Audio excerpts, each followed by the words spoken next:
Jake Riepma with you on Dolphins Today. Welcome into another edition. Welcome one, welcome all. Get comfortable and stay a while because we've got a lot to talk about. Because Mel Kiper has released a brand new big board with the NFL Draft coming quickly. It's time to break down exactly what Mel Kiper has in store for that first round and where the Dolphins can position themselves with that number 21 overall pick, and how Chris Grier and the front office can make the most of the draft capital. Because remember, this is the first Dolphins first-round pick they've had in 3 years. So we're going to go through some top prospects by positions as well. So buckle up, dial it in. But first, I want to encourage you to share today's video. That's right, Dolphins Today. We need to tell the masses about Dolphins Today. And you're probably wondering, Riepma, how can I do that? Well, it's real simple. Share, click the share button, select that Twitter logo, and go ahead and post it to Twitter, X, whatever you want to call it. And bonus points, if you tag me, I'm retweeting everybody, and you'll know it's my Twitter by that smart, bright, smiling face down looking at you there. Tag me at Jake_Riepma for a retweet, and we are going to tell every single Dolphins fan about today's video. So share today's video because, like I said, we are talking about Mel Kiper's latest draft board and a brand new top 25. And with that said, you got to remember that by the positions of need for the Miami Dolphins, and given the depth of the offensive line in this class, there's a lot of people hinting at the Dolphins going with an offensive lineman. Now, again, the Dolphins have a first-round pick for the first time in 3 years. They also have a second-round pick, and none in the third round. Thanks a lot for the tampering there with Sean Payton and Tom Brady. Whoops! Round 4, that pick was traded for Bradley Chubb a couple years ago. Probably a good decision there, as Bradley Chubb's been an impact player. Back on the board in round 5, 6, and 7 for a total of 6 picks in 2024, because you've got 2 in the 6th round. Now, that can all change when and if Chris Grier and company decide to get a little creative, either leading up to the draft or the day of the draft. But as it stands right now, Dolphins with the number 21 overall pick, and the number 21 overall prospect on Mel Kiper's latest draft board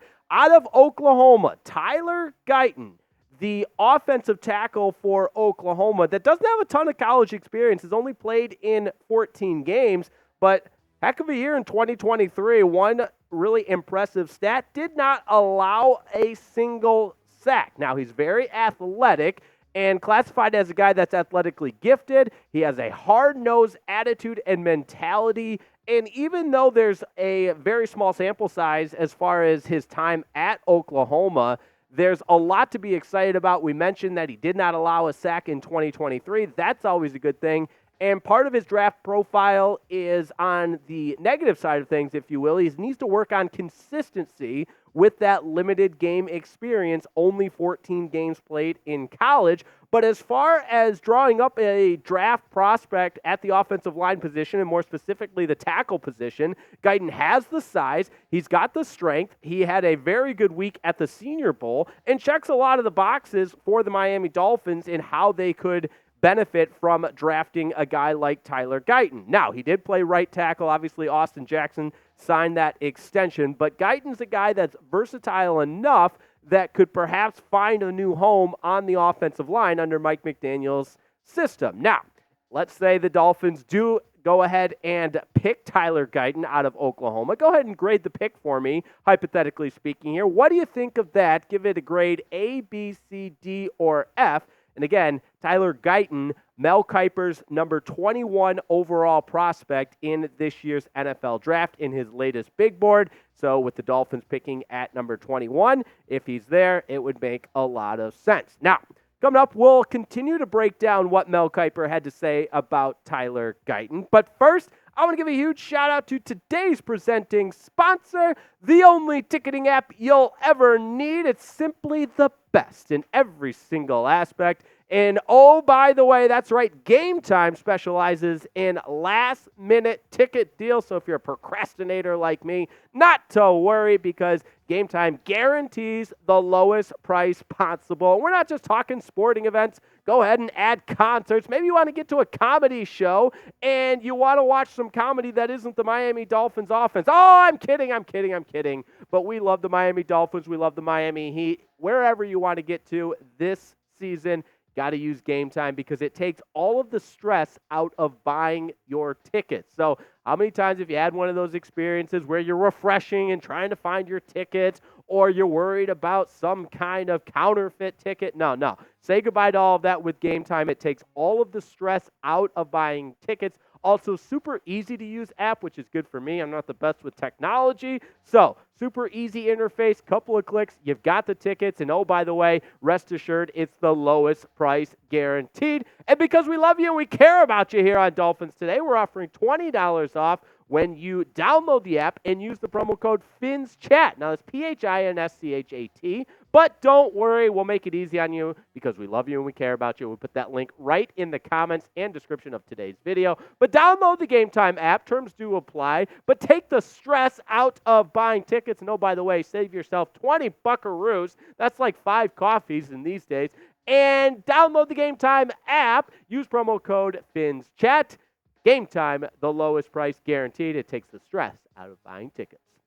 Now, a guy like Tyler Guyton to Miami makes a lot of sense in some cases because there's a lot of value there. And again, even though he's only played 14 games, what you see on tape looks really good. Didn't allow a sack in 2023. By the way, big physical presence that's very athletic, great foot speed. Mel Kiper went on to talk about Tyler Guyton in his draft profile and said, in addition to his natural talent, which what I really like about Guyton is the attitude and rugged approach he brings on every snap. He has excellent feet and agility in pass protection, gets to the second level of the defense with ease, and also can deliver a pop as a run blocker. And now, call me crazy, but this Miami Dolphins team wasn't exactly known for their toughness or hard-nosed pop. And yes, at the offensive line position, that could go a long way in establishing the run. And I like the mentality that Tyler Guyton might bring to Miami. But when you start talking about draft boards and the Dolphins in the position that they are to pick number 21, you got to also consider who else might be available at that particular pick. So you look at the number 22 prospect on Mel Kiper's big board. That's Darius Robinson, the edge rusher out of Missouri. We've talked about the possibility of the Dolphins taking an edge rusher. It makes a lot of sense when you consider Bradley Chubb and Jalen Phillips both likely to start on the injured list or unable to perform list. J.J. McCarthy, an interesting conversation that we've had on Dolphins Today, the 23rd ranked prospect at the quarterback position. All indications are the Dolphins are going to extend Tua Tagovailoa, so if and when that happens, obviously not a lot of a conversation to have a first-round pick for a quarterback. Amarius Mims is also very interesting because it's another guy that could help your offensive line and a versatile prospect that could play multiple positions on the offensive line. And last but certainly not least, Keon Coleman. Originally started his career at Michigan State, transferred to Florida State, and is one of many very talented wide receivers in this upcoming draft class. And yes, drafting a wide receiver for the Dolphins kind of seems like a luxury pick when you have Tyreek Hill and Jalen Waddle. But at some point, I do expect the Dolphins to build in the draft at the wide receiver position because Hill and Waddle accounted for over 60% of the Dolphins' receiving yards in 2023.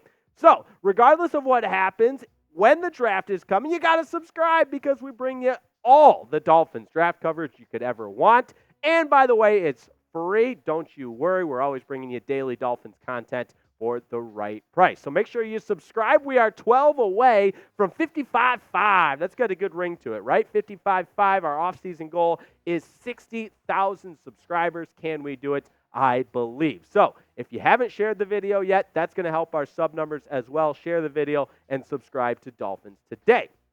Now, I think this draft class is particularly deep in a couple of different positions, wide receiver I mentioned, but especially at the offensive line position, which is great because I would classify the Dolphins offensive line as the biggest area of need, and maybe you could make the case It's at the linebacker position, in the secondary a little bit, but offensive line certainly is a glaring need for this Miami Dolphins team, and what better way to build through the draft? So maybe you're not necessarily looking at the tackle position because, again, you got Teron Armstead, you have Austin Jackson as well, but here's a look at Mel Kiper's top 10 tackles. Joe Alt likely to go way in the top 10 out of Notre Dame, and there's been a little bit of chatter about J.C. Latham out of Bama that might fall to 21, where the Dolphins are picking. We obviously talked all about Tyler Guyton. And Amarius Mims as well out of Georgia, another big athletic guy. Jordan Morgan had a good Reese's Senior Bowl. He might fall to the second round. But those would be the three that I would highlight for the Miami Dolphins because I believe the top three will go before the 21st overall pick. But, again, that's just at the tackle position because when you think about where this Dolphins offensive line can improve, there's a conversation to be had about the interior offensive line. At center, we don't know if Connor Williams will be back. Guard was a revolving door. It was musical chairs at the guard position for the Miami Dolphins. So here's a look at Mel Kiper's top guards. And Troy Fautanu out of Washington is the number one rated guard, and there have been several mock drafts that have linked Fautanu to the number 21 overall pick for the Miami Dolphins.